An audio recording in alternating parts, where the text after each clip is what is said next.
Suprabhatam, good morning प्यारे बच्चों। पिछली कक्षा में यूपी बोर्ड कक्षा 9th और 10th का संस्कृत ग्रामर पढ़ाया जा रहा था। गुण संधि हम लोग पढ़ रहे थे, फिर से देखेंगे।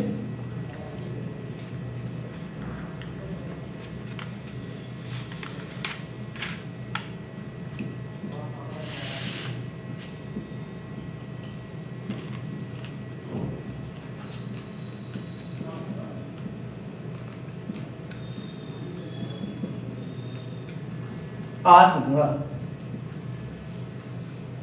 गुण संधि का सूत्र है आद गुण, यानी वर्णों के समूह में प्रथम वर्ण जब अन्य वर्णों से मिलता है तो दोनों के मिलने से जो गुण उत्पन्न होता है वही गुण संधि है।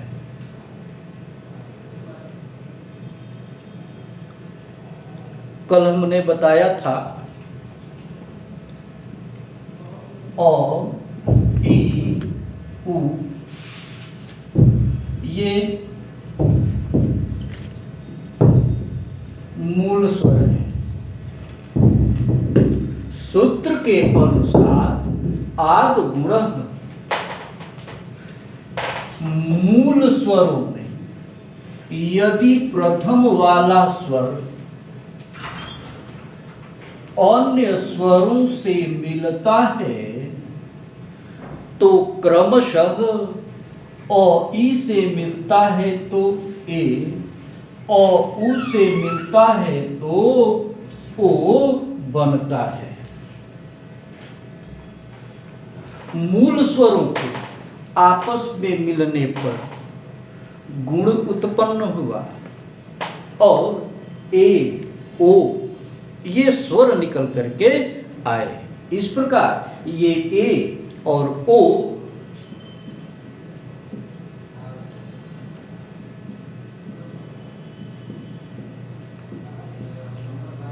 गुण स्वर कहे जाते हैं। यदि यही अ मूल स्वरों में जो प्रारंभ वाला स्वर है, यदि यही फिर गुण स्वरों से मिलता है और यदि ए से मिलता है तो ए, और ओ से मिलता है तो ओ बन जाता है। यानी गुणों में वृद्धि हो गई। इसलिए इन दोनों को वृद्धि स्वर कहते हैं। आगे देखते हैं।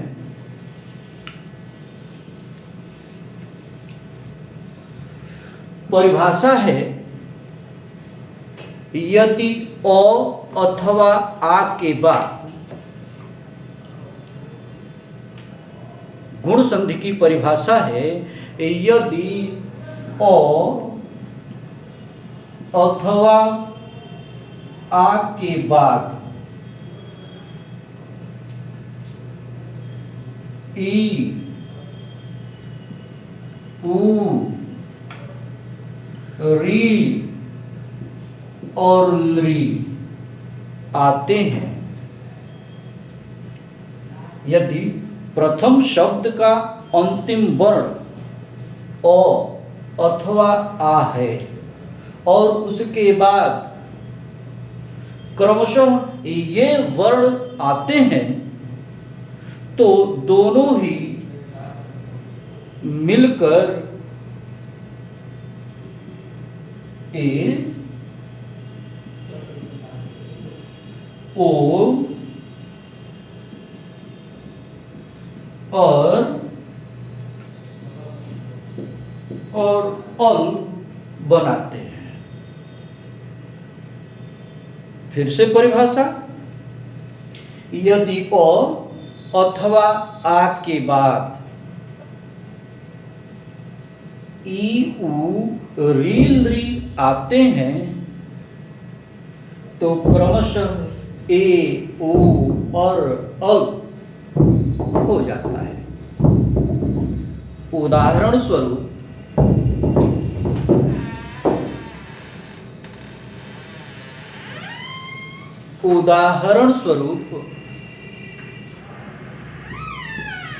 अ अथवा आ के बाद ई ए, जैसे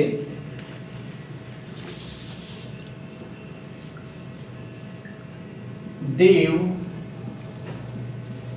अधन इंद्र।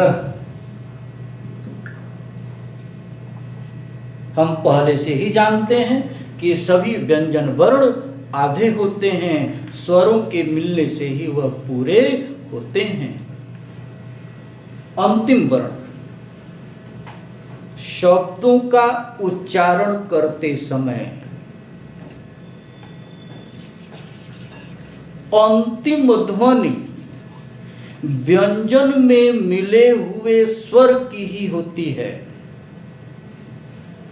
देव शब्द का उच्चारण करते समय अंतिम ध्वनि व में मिले हुए अस्वर वर्ण की है, अर्थात व में अ मिला हुआ है, तो अ ही अंतिम वर्ण हुआ। प्रथम वर्ण ई, दोनों ही मिलकर ए बन रहे हैं।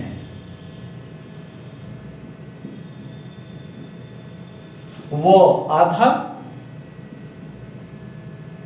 अ और ई मिलके ए,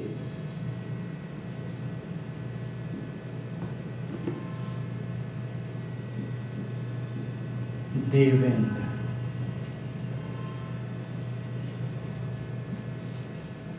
वैसे ही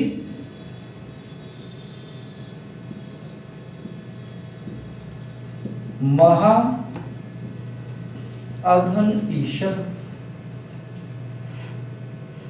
उदाहरण ओ अथवा आ के बाद यहां आ के बाद फिर से ई आ गया, तो अ से ई मिले तब भी ए ही बनता है, आ से ई मिले तब भी ए ही बनता है। आ प्लस ई बराबर ए।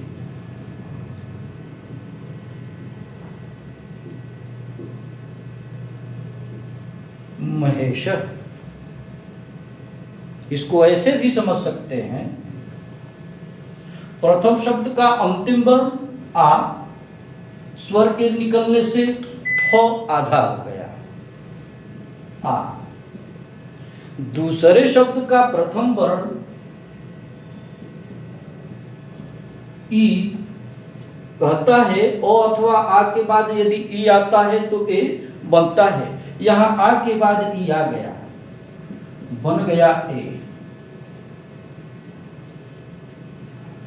म ह आधा है, स्वर को मिला करके यहां पूरा कर लेते हैं और यहां जो बचा है उसको यहां लिख लेते हैं। इस प्रकार शब्द रचना हो गई।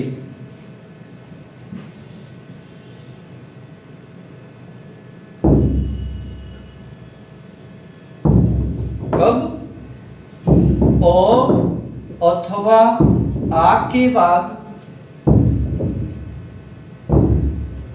उ आता है, ओ बनता है।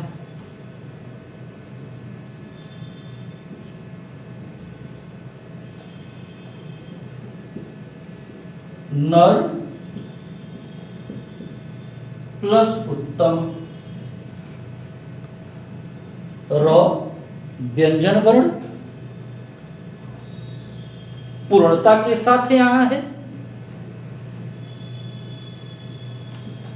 मिले हुए स्वर को निकाल लिए, यही अंतिम वर्ण है।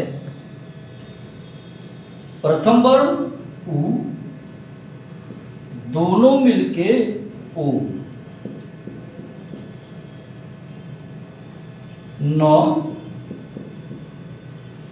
रो आधा है क्योंकि इसमें से स्वर निकला हुआ है, तो रो में आधे रो में ओ स्वर मिला करके इसे पूरा कर लेते हैं।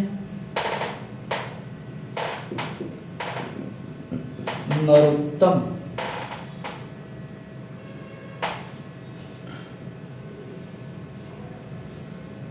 वैसे ही महा आधन उदय आ के बाद भी यदि उ आता है तो ओ ही बनेगा। आ के बाद उ आया, शब्द बनेगा नियमानुसार, बताने के अनुसार।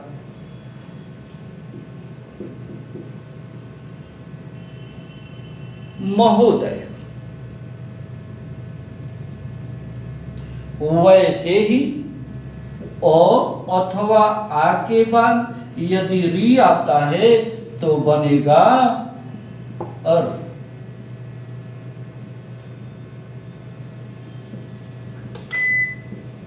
देव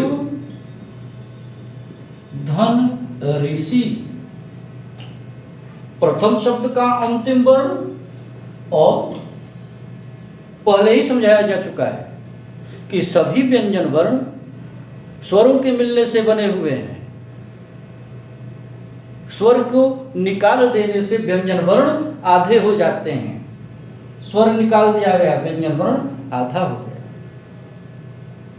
तो अ और री दोनों मिलकर के बनते हैं और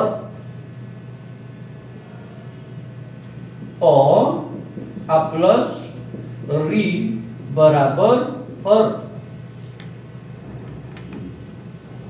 यहां का अ और ये री दोनों मिलके बन गए और वो आधा है तो वो में और देवर आधार देवर से। वैसे ही महा अधन ऋषि महर्षि।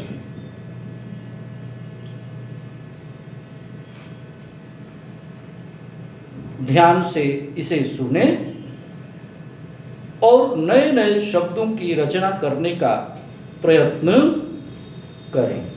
आगे बढ़ते हैं।